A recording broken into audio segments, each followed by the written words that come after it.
Assalamualaikum dan selamat sejahtera.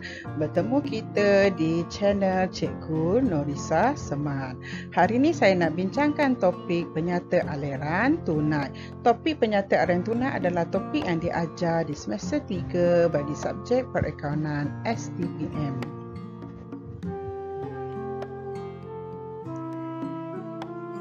Okey, kejayaan sebuah perniagaan dapat diukur dari segi keuntungan yang dicapai. Keuntungan tidak dapat dicapai atau dikekalkan sekiranya aliran tunai tidak dapat diurus dengan baik. Penyata kedudukan keuangan atau nama lain dia adalah kunci kira-kira melaporkan baki tunai pada akhir tempoh. Dengan bandingkan baki tunai dua tempoh, kita dapat menyatakan sama ada tunai berkurang atau bertambah, tapi tidak dapat menyatakan bagaimana aliran tunai masuk atau keluar. Penyata pendapatan komprehensif menyeraikan hasil dan belanja, tapi tidak menjelaskan secara terperinci sama ada tunai bertambah atau berkurang. Maksud aliran tunai. Aliran tunai ialah aliran tunai masuk dan aliran tunai keluar dan setara tunai. Penyata aliran tunai, penyata yang menunjukkan penerimaan dan pembayaran tunai. Penyataan tunai adalah satu daripada komponen penyata keuangan. Jadi kita kena tahulah penyata keuangan bukan setakat terdiri daripada penyata pendapatan komprehensif dan penyata kedudukan keuangan. Penyata aliran tunai juga adalah penyata keuangan. Tujuan dan kepentingan. Tujuan utama penyata aliran tunai ialah untuk menyediakan maklumat penerimaan dan pembayaran tunai bagi suatu tempoh mengikut aktiviti, operasi, pelaburan dan pembiayaan. Laporan mengenai sebab-sebab perubahan tunai ini penting kepada pihak yang berminat seperti pelabur dan pemiutang ataupun akaun belum bayar untuk mengetahui perubahan sumber perniagaan yang paling cair iaitu tunai. Kegunaan penyata aliran tunai.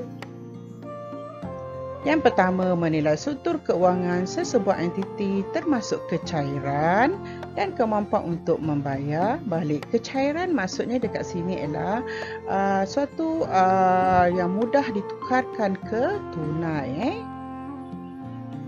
Melihat atau mengukur kemampuan menjana aliran tunai pada masa depan. Melihat ketepatan aliran tunai masa lepas ke atas aliran tunai masa depan. Menentu kemampuan untuk membayar dividen kepada pemegang saham dan kemampuan membayar faedah dan hutang kepada pemiutang atau pembiaya. Menilai perubahan aset bersih sesebuah entiti. Maksud dan klasifikasi tunai kita dapat lihat pada raja ni lah. Tunai dengan setara tunai baki pada awal tempoh. Kita akan pecah kepada aktiviti operasi, aliran tunai masuk ditambah, aliran tunai keluar ditolak. Aktiviti pelaburan, aliran masuk ditambah, aliran keluar ditolak. Aktiviti pembiayaan, tambah aliran masuk, tolak aliran keluar, dia akan tunai tambah keseraan tunai baki pada akhir tempoh. Tunai dan kesetaraan tunai. Tunai ialah tunai di tangan dan deposit permintaan, cek tunai, wang tunai di bank, draft bank dan wang pos. Setara tunai, pelaburan yang sangat mudah cair dalam jangka pendek, tersedia pada bila-bila masa untuk ditukar kepada sejumlah tunai, dipegang untuk tujuan memenuhi komitmen tunai jangka pendek dan bukan untuk tujuan pelaburan atau kegunaan lain. Pengelasan item aliran tunai. Yang pertama adalah aktiviti operasi. Tunai yang terhasil pada urus niaga yang mewujudkan hasil dan belanja, urus niaga yang terlibat dalam penentuan pendapatan bersih. Aktiviti pelaburan meliputi urus niaga memperoleh dan melupus pelaburan jangka panjang iaitu saham, bond dan hartanah, loji dan peralatan. Aktiviti pembiayaan melibatkan penerimaan tunai daripada pelaburan atau pemberi pinjaman bagi membiayai perniagaan berkaitan dengan penambahan dan pengurangan dalam ekuiti pemilik dan liability jangka panjang. Contoh pengelasan item aliran tunai. Okey, kita tengok aktiviti operasi dahulu. Okey, aliran masuk tunai, jualan barang dan perkhidmatan, kutipan daripada pelanggan, hasil faedah, dividen diterima. Aliran keluar tunai, bayaran kepada pembekal, gaji atau upah kaki tangan, belanja kepada pihak luar, bayaran cukai dan bayaran faedah. Contoh pengelasan item aliran tunai sambungan. Aktiviti pelaburan, jualan untuk aliran masuk tunai, jualan aset tetap perniagaan, jualan pelaburan bukan kesetaraan tunai, jualan hutang, bond, debenture atau saham daripada entiti lain. Aliran keluar tunai pula, membeli aset tetap perniagaan, jualan pelaburan yang bukan kesetaraan tunai, membeli hutang, bond, debenture atau saham daripada entiti lain. Aktiviti pembiayaan, aliran masuk tunai, terbitan saham modal, penerbitan hutang jangka panjang, bond debenture, nota belum bayar pinjaman. Aliran keluar tunai, bayaran dividen, penebusan hutang jangka panjang, saham, debenture, nota belum bayar, pembayaran balik pinjaman. Aktiviti bukan tunai yang signifikan oleh sebab penyataan tunai hanya melabur kes urus niaga tunai dan setara tunai, maka terdapat beberapa aktiviti pelaburan dan pembiayaan yang penting akan ditinggalkan daripada penyataan tunai jika aktiviti ini tidak memberi kesan kepada aliran tunai. Contohnya, penerbitan saham yang digunakan untuk membeli aset-aset. Dekat sini kita nampak pengeluaran atau kemasukan wang tunai. Pertukaran hutang jangka panjang seperti bond kepada saham modal. Penerbitan hutang secara langsung seperti nota belum bayar atau bond untuk membeli aset. Pertukaran aset-aset hartanah, loji dan peralatan dengan aset yang sama jenis. Okey, seterusnya kita lihat bagaimana untuk menyediakan penyata aliran tunai. Okey, kita akan gunakan kaedah langsung. Kaedah tidak langsung tidak dibincangkan di dalam perakaunan STPM. Okey, kaedah langsung. Kaedah ini menunjukkan penerimaan dan pembayaran tunai dalam aktiviti operasi yang dilaraskan kepada kepada setiap item penyata pendapatan yang telah menggunakan perakaunan asas akuan supaya setiap item ditunjuk berasaskan tunai. Sumber maklumat penyediaan penyata kewangan. Penyata kedudukan kewangan berbanding bagi dua tempoh perakaunan iaitu pada tahun semasa dan tahun sebelumnya. Penyata pendapatan komprehensif tahun semasa. Penyata perubahan ekuiti tahun semasa, penyata pendapatan tertahan. Maklumat-maklumat tambahan yang berkaitan dengan aktiviti operasi, pelaburan dan pembiayaan yang tidak diperoleh daripada ketiga-tiga penyata di atas. Okey, kita lihat pada format dia. Mula dengan nama perniagaan, penyata aliran tunai bagi tahun berakhir. Ini tarikh ikut kehendak soalan. Okey, dimula dengan aliran tunai daripada aktiviti operasi yang terdiri pada penerimaan daripada pelanggan, penerimaan tunai pada royalti, hasil faedah, hasil dividen, bayaran kepada pembekal, bayaran untuk belanja operasi, bayaran tunai kepada pekerja, bayaran faedah, bayaran cukai. Jadi kita akan campurkan semua yang positif atau kita terima wang, yang mana yang kurungan menunjukkan pengeluaran atau pembayaran. Jadi kita akan tolak. Jadi semua yang positif akan ditambah, mana yang kurungan atau negatif akan ditolak. Jadi kita dapat aliran tunai bersih daripada aktiviti operasi.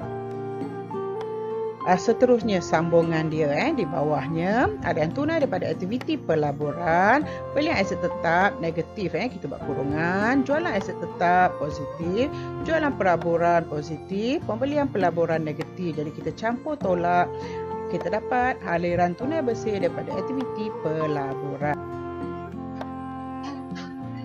Sambungannya di bawah, aliran tunai daripada aktiviti pembiayaan, terbitan saham, positif kita tambah, terbitan belum bayar, positif kita tambah, pinjaman jangka panjang, positif kita tambah, penebusan debenture, negatif kita tolak, penebusan saham, negatif kita tolak, bayaran dividen, negatif kita tolak, bayaran balik pinjaman, negatif kita tolak.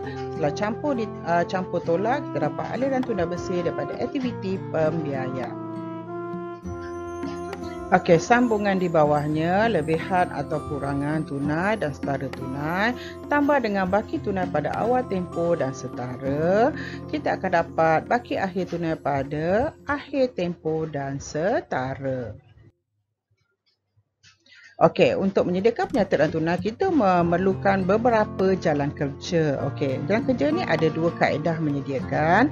Okey, kaedah yang pertama, tunai diterima daripada pelanggan, baki awal ABT akaun belum terima, tambah jualan tolak baki akhir ABT akaun belum bayar.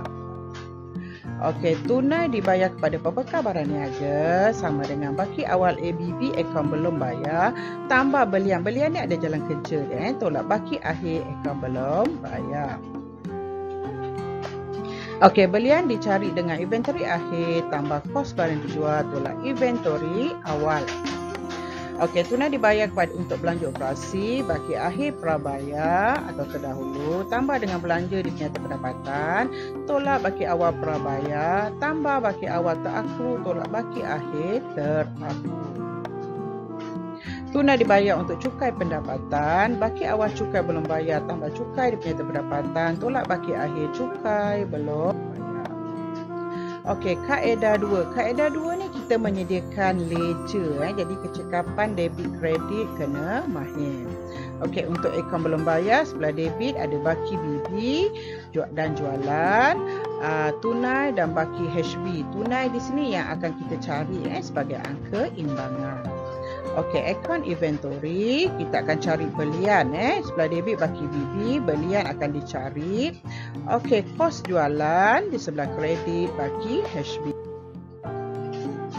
Akaun belum bayar, sebelah kredit baki BB, belian. Sebelah debit dia tunai yang akan dicari dan baki HB. Belanja operasi, sebelah debit baki BB prabayar, tunai yang akan dicari, lepas tu baki HB tak akru, sebelah kredit baki BB tak akru, penyata pendapatan, akhirnya baki HB prabayar. Cukai belum bayar, sebelah debit tunai yang akan dicari baki HB, sebelah kredit baki BB dan penyata pendapatan. Menghitung aset, menghitung harga belian aset tetap. Yang pertama, aset diberi nilai kos. Okey, aset tetap ada kos. Sebelah debit baki BB kos. Tunai belian aset tetap itu yang akan kita cari sebagai angka imbangan. Yang kredit pelupusan kos. Di bawah dia baki HB kos. Aset diberi nilai bersih, aset tetap nilai bersih.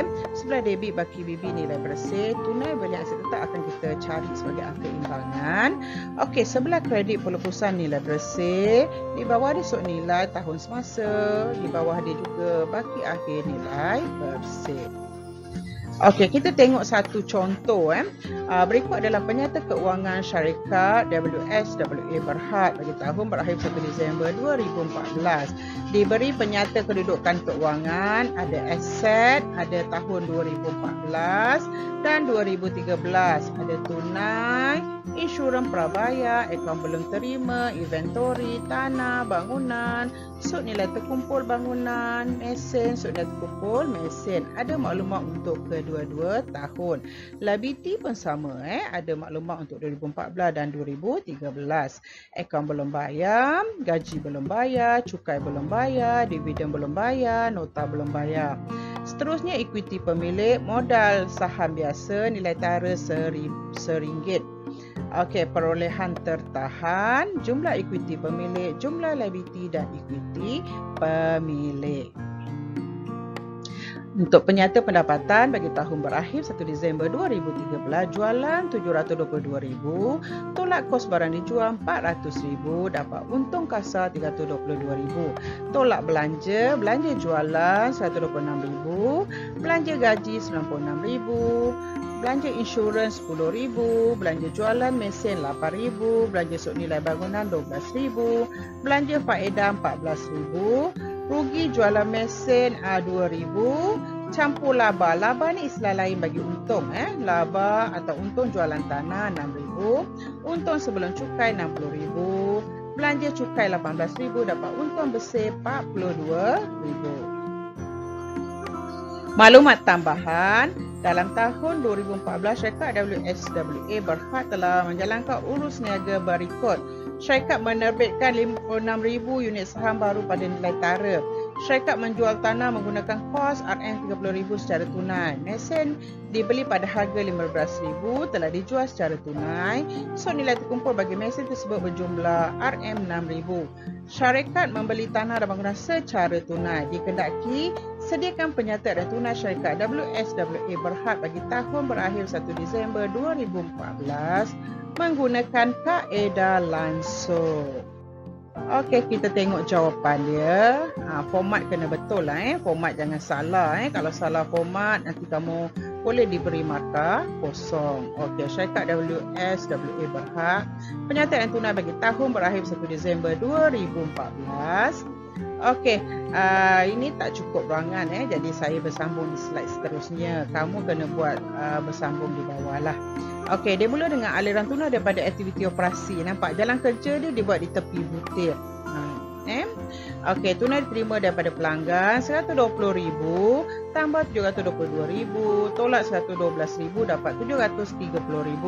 Tunai dibayar kepada pembekal RM80,000 tambah RM86,000 tambah RM400,000, tolak RM68,000, tolak RM108,000, dapat negatif RM360,000. Ini kita kena bayar, kita keluarkan wang.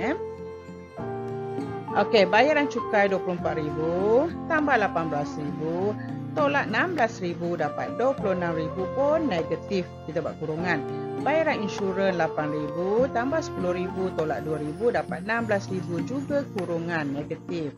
Bayaran gaji RM96,000, tolak RM4,000, dapat RM92,000 juga kurungan negatif. Belanja jualan kurungan RM126,000, belanja faedah RM14,000 juga kurungan. Aliran tunai bersih daripada aktiviti operasi adalah RM66,000. Seterusnya aliran tunai daripada aktiviti pelaburan. Belian tanah RM176,000 tambah RM30,000, tolak RM140,000, dapat kurungan RM66,000 negatif. Jualan tanah RM30,000 tambah RM6,000, dapat RM36,000. Jualan mesin RM15,000, tolak RM6,000, tolak RM2,000, dapat RM7,000. Belian bangunan RM155,000, tolak RM120,000, dapat negatif RM35,000. Jadi kita campur tolak, dapat aliran tunai bersih daripada aktiviti pelaburan RM58,000. Okey, seterusnya sambungan di bawah dia. Ada yang tunai daripada aktiviti pembiayaan, bayaran dividen negatif atau kurungan RM14,000, terbitan saham equity RM170,000, tolak RM114,000, dapat RM56,000, bayaran nota belum bayar RM128,000, tolak RM72,000, dapat kurungan RM56,000. Jadi setelah campur tolak, dapat aliran tunai bersih daripada aktiviti pembiayaan negatif atau kurungan RM14,000. Jadi wujudnya kurangan tunai dan setara tunai RM6,000 tambah dengan baki awal tunai dan setara tunai RM46,000. Akhir kita dapat baki akhir tunai setara RM40,000. Terima kasih kerana melihat video ini. Jika anda rasa video ini bermanfaat, bolehlah like, share dan subscribe. Sekian, terima kasih. Assalamualaikum.